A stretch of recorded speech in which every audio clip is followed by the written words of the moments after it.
औज़ुबिल्लाहिमिनश्शैतानिर्रजीम बिस्मिल्लाहिर्रहमानिर्रहीम। तमाम फेलोज़ को मेराजुद्दीन का सलाम। मेरी दुआ है कि मेरे सुनने वाले जो कोई जहाँ भी मौजूद है, अल्लाह ताला हर किसी पे अपना फजल व करम कायम रखे, हर एक को सेहत और तंदुरुस्ती वाली लंबी ज़िंदगी अता करे। वीडियो का आगाज़ करने से पहले तमाम फेलोज़ से मेरी रिक्वेस्ट है कि मेरे चैनल को सब्सक्राइब करें, वीडियोज़ को लाइक और शेयर करें। अब वीडियो का बाकायदा आगाज करते हैं। आज का पहला टॉपिक है world anti corruption day. World anti corruption कब मनाया जाता है?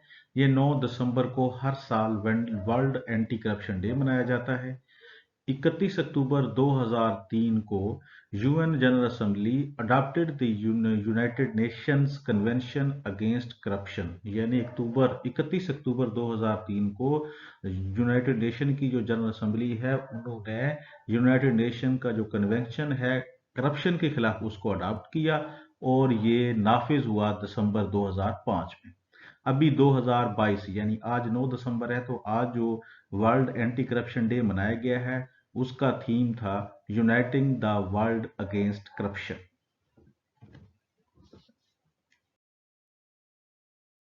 दूसरा टॉपिक डॉन एडिटोरियल। इसका टाइटल है अ टारगेटेड किलिंग। सबसे पहले इसकी वोकेबलरी है सिनिस्टर एडजेक्टिव, बदशगुनी, मनहूस, प्लॉट नाउन, कहानी। A plan made in secret by a group of people to do something illegal or harmful. Look into, तफ्तीश करना। Lay to rest, दफन करना। Bring to book, जवाब तलब करना, मुवाखजा करना। Scope, नाउन है, दायरा कार।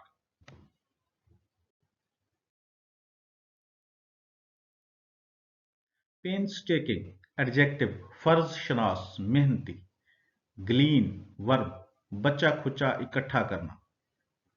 इनकन्वीनियंट, एडजेक्टिव, तकलीफ दे, दुश्वार। ट्रेंचेंट, एडजेक्टिव, पुरजोर, पुरजोश। इंडिकेट, निशानदेही करना, वर्ब। मॉर्टल, एडजेक्टिव, जान का, जानी। स्टार्टलिंग, एडजेक्टिव, चौंका देने वाला। इनकंसिस्टेंसीज, एडजेक्टिव, तजादात। डिस्क्रिपेंसी, नाउन, तजाद। सिग्निफिकेंट, एडजेक्टिव, अहम, many case. Brazen murder, noun, वहशियाना कत्ल।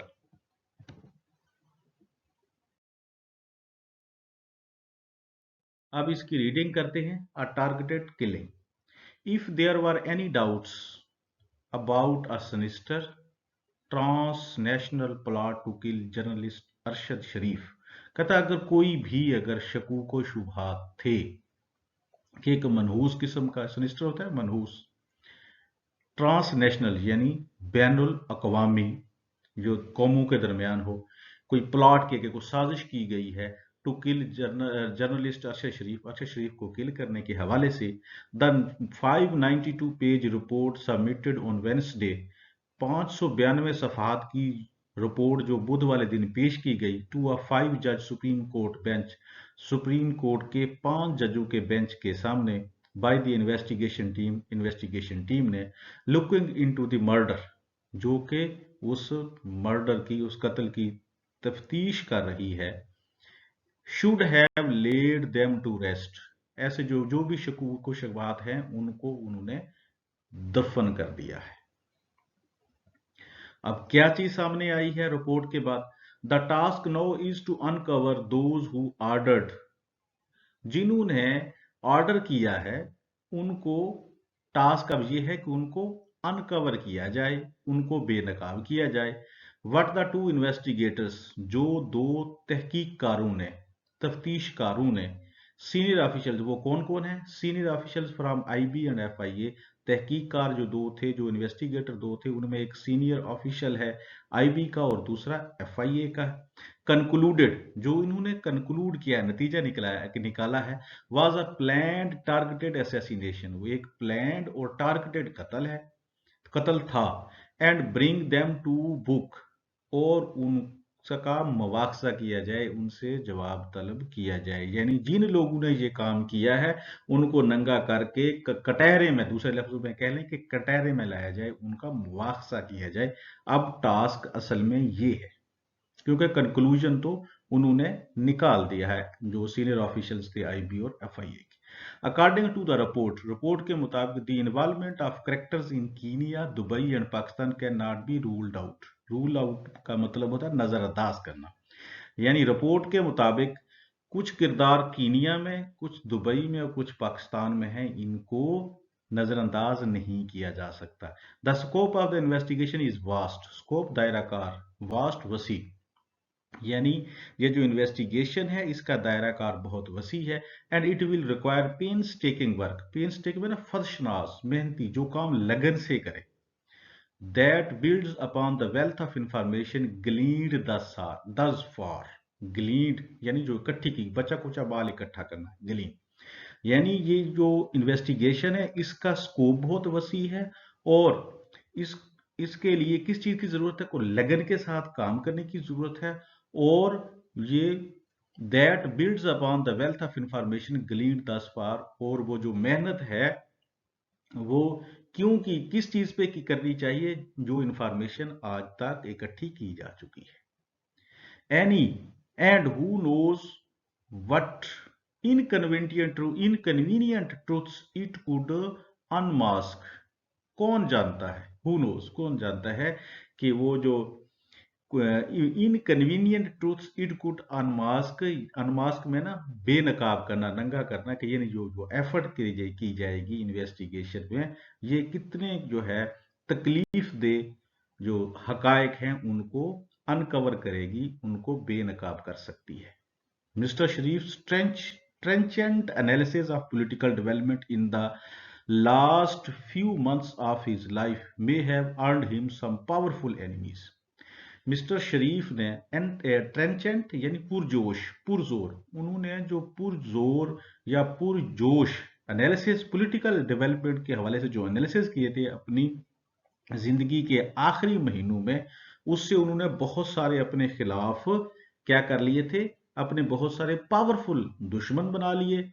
Something that his mother indicated in the application she has filed before the court. और यही चीज उनकी वालदा ने जो एप्लीकेशन दी है अदालत में, उसमें इसका उन्होंने निशानदेही भी की है, जिक्र भी किया है।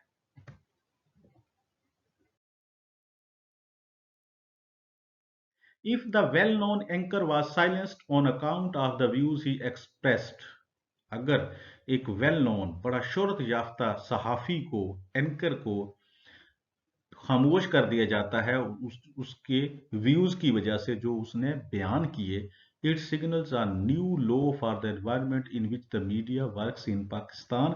यानी ये एक इशारा है कि किस इन्वायरमेंट में, यानी न्यू लो, यानी और पस्ती है, यानी हमारे पास मीडिया आजाद नहीं है, किसी भी आवाज को किसी भी वक्त दबाया जा सकता है। it means that a journalist with a target on his or her back, इसका मतलब है कि कोई भी जर्नलिस्ट जिसके पीछे कोई भी अगर जो उसके पास टारगेट है, which is bad enough a situation to be enough to be in, remains in mortal danger despite fleeing abroad। और वो जो उसका टारगेट है वो इतना बुरा है कि उसको इस सिचुएशन में ले आया कि वो फ्ली अब्रॉड, बाहर भाग जाना, कि वो बाहर भाग जाने के बावजूद उसको जिंदगी का खतरा रहा, मॉर्टल डेंजर, जानी खतरा। द इन्वेस्टिगेटिंग ऑफिसर्स, तहकीक तफ्तीश करने वाले officer, who traveled to Kenya in late October on 2-week fact-finding visit, जो लास्ट जिन्होंने यानी तफ्तीश करने वाले अफीसर्स जो कीनिया गए अक्टूबर में, यानी अक्टूबर के एंड में 2 हफ्तों के लिए, एक फैक्ट फाइंडिंग विजिट था उनका। Have uncovered some startling facts and inconsistencies, उन्होंने बहुत तजादात पाए, तजादात उन्होंने अनकवर किए, नंगे किए, फाश किए। एंड सम स्टार्टलिंग फैक्ट्स, और बहुत होशरुबा हकायक भी वो सामने आए। फॉर इंस्टांस, मिसाल के तौर पर Waqar Ahmed who hosted mister Sharif in Kenya had connections with the Kenyan intelligence service as well as Pakistani and other international spy agencies. मिसाल के तौर पर वकार अहमद जो के मेजबान थे अरशद शरीफ के कीनिया में, उनके साथ उनके कीनिया की इंटेलिजेंस एजेंसी के साथ, पाकिस्तानी इंटेलिजेंस एजेंसी के साथ और दुनिया की और भी जो जासूस एजेंसी हैं उनके साथ उसके ताल्लुकात थे, which may have been why he handed over the victim's cell phone and iPad to a member of the Kenyan intelligence। और यही वजह है कि उसने जो सेल फोन और आईपैड था मिस्टर शरीफ का, वो कीनिया की इंटेलिजेंस एजेंसी को मुहैया किया, rather than the लोकल मुकामी पुलिस के हवाले करने की बजाय। The report also notes discrepancies in the account given by the Kenyan police। और रिपोर्ट्स में ये भी जिक्र किया गया है, इन तजादात का भी जिक्र किया गया है कि जो कीनिया की पुलिस ने जो बयान दिए उनमें जो तजाद हैं उनको भी, उन तजादात का भी रिपोर्ट में जिक्र किया गया है।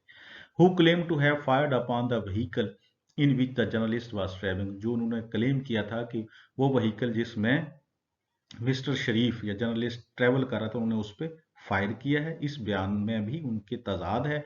And the ballistic evidence the Pakistani investors were able to view. Ballistic होता है दूर से किसी चीज को मारना, थ्रो करना, यानी जो उधर से उनको बैलिस्टिक एविडेंस शहादत जो भी मिली है, जो पाकिस्तानी इन्वेस्टिगेटर जिसको व्यू करने के काबिल हुए हैं, जिसको वो व्यू कर सके हैं, तो उसको भी, और जो उनकी पुलिस के जो बयान थे इन सब चीजों में भी तजाद था। There were moreover significant inconsistencies in statements given to the fact-finding team by the owner of the channel where Mr. Sharif was last working।